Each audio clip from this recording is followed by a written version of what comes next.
In my world, it's not size that counts.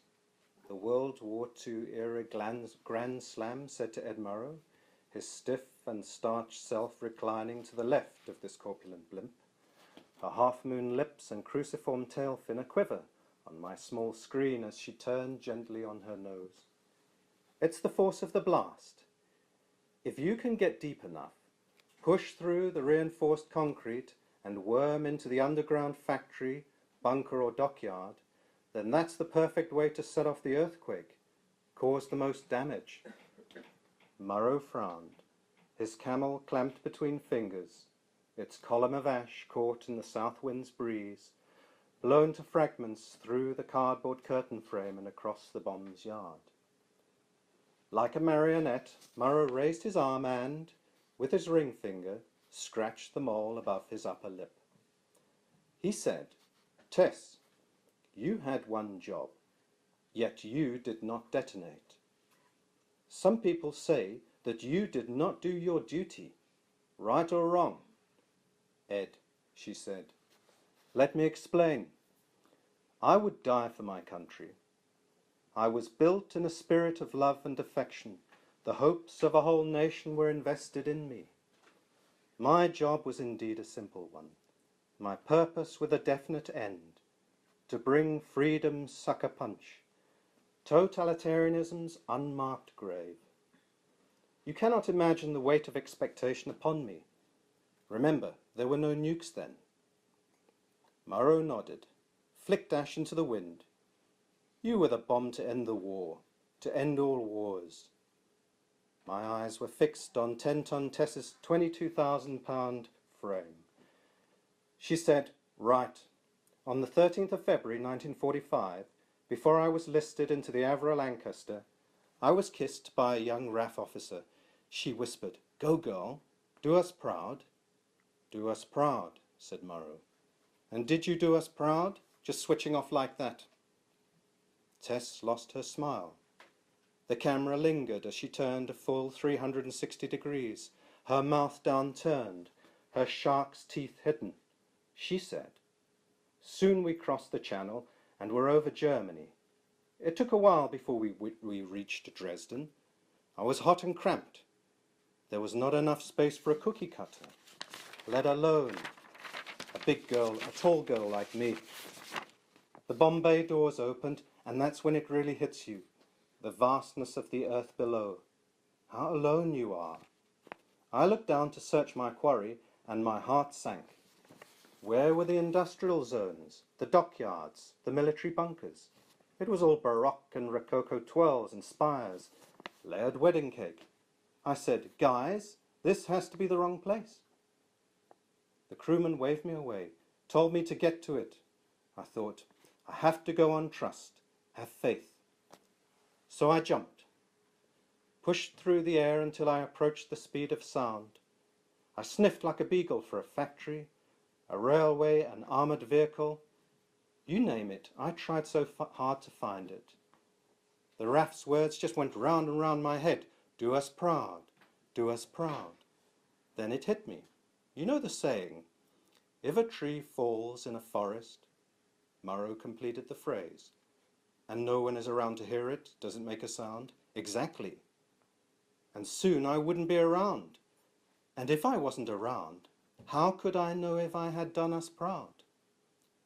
Murrow leaned back, took a drag. Right. How would you ever know? Tess rattled her tail fin. 200 feet to go, and I saw the fallen sign. Knocked to the ground, it read, Schul. Snap, I made my decision. I hit the ground lightly as I could, dug a shallow hole and just lay there, tail up, exposed. Indeed, I did not detonate. You refused to blow.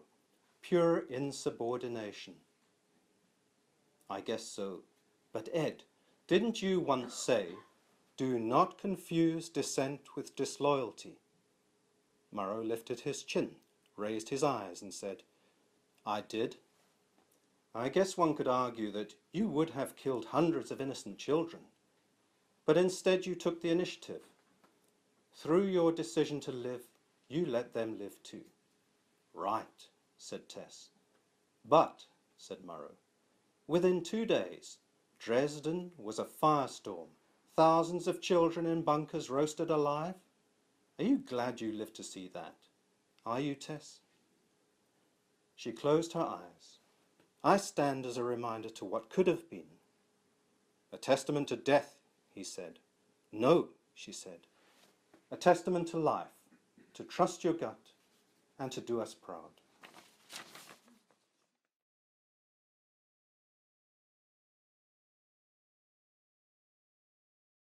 Hate is not the black ink that spreads, but rather the squid camouflaged behind its tulip jets, that bloom nubulous jellyfishes, which reminds me of the lies my son used to comfort me with, as I doted by his bed, and how his mother trembled before our God to grant but a glimpse of the boy's burnt, angry heart.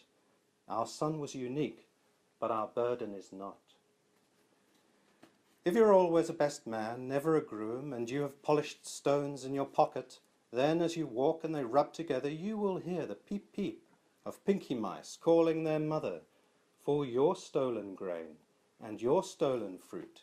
Now pinky mice are food for reptiles, and zookeepers lift them tail up by thumb and forefinger and drop them uncut and wriggling into the mouths of monitor lizards that simultaneously compete for the hottest rocks, unwilling and unable to say please and thank you, with their thin tongues that flicker and flit the salt air, ready to jump and grab from the jaws of their own mother, father, brother and sister. Fate deals from a loaded deck, unless you're a pinky mouse. All equally damned from the get-go, so know your place in the sun, and don't raise your head too high. If you're the apple of your mother's eye, make sure you go to bed each night before sundown, so your morning glory is complete with dreams from past lives that crackle like brown leaves, and you wonder why you bothered to stare at the woman on the bicycle. So maybe you smoked your first joint and knocked up your girl. The world's not going to stop turning. Just don't do it again until you turn 21 and find your own place. And remember, when you fly and you hit turbulence, to put your own oxygen mask on first and then the baby's.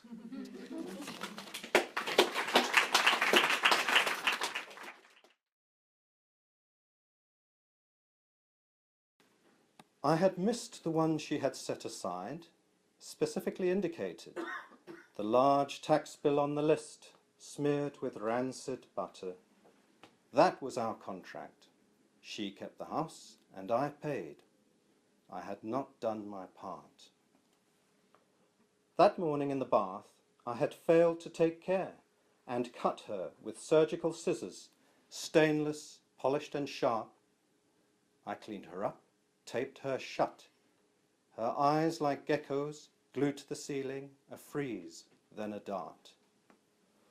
I dreamed of a violin and its rehaired bow, a trim of a bridge, the shift of a soundpost, the reshoot of a fingerboard and the smile of my musician, her eyes closed, her instrument forgotten as she played. The beggar who slept on our porch, his odour a morning bubble of sour vegetables and moist sweating meat, punched the trellis door to awaken me, confront me on his hunger, his torn clothes, his dead father. She said, workmen took 3 black bags of wood from the attic, my quarter-sawn sycamore and spruce boards, retrieved by the roof repairers and cast into a skip for the Cape Town dump. It was, she said, a fire hazard. So much flammable material was culpable neglect. We were so lucky. I imagined someone in a shack to the east, casting into a fire purfling, ebony strips and tailpin, unfinished carvings of scroll and F-hole, crackle and combust to cook and give light. I remembered a story, a man who made a portal to transfer his soul to an Armscore Cray computer, to live forever in binary limbo. To my young self, I shed my old, wiser self to his youthful mind, a boy slumped by a broken instrument on a workbench, absorbed by dreams of townships inflamed in figured maple.